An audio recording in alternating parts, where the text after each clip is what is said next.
Welcome to this week's episode of Preposterous News. I'm your host, Jimmy.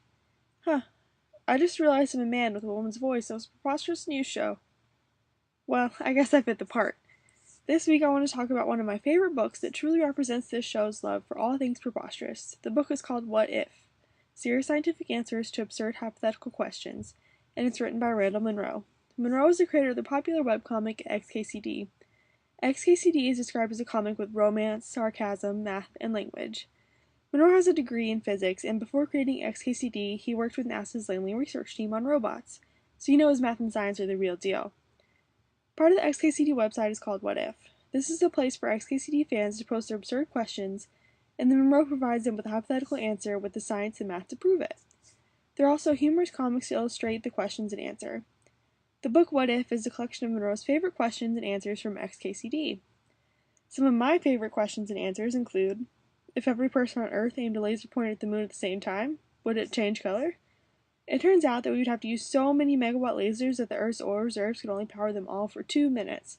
But for those glorious 2 minutes, the moon would shine like the sun.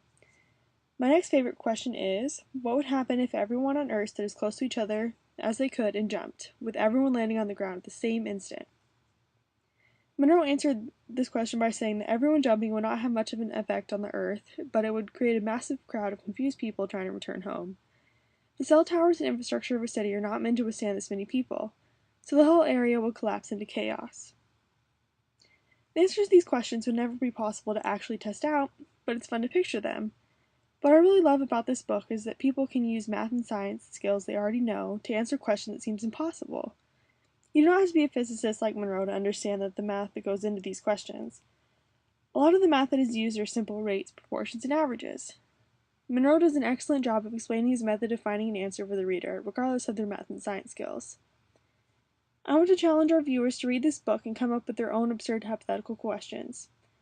I know you all have a love for preposterous things, or you wouldn't be watching the show. I'm sure with a little research and math computations you'll be on your way to answering them. Just remember, these questions are hypothetical. Make sure to read the disclaimer at the beginning of the book and put your math and science skills to use.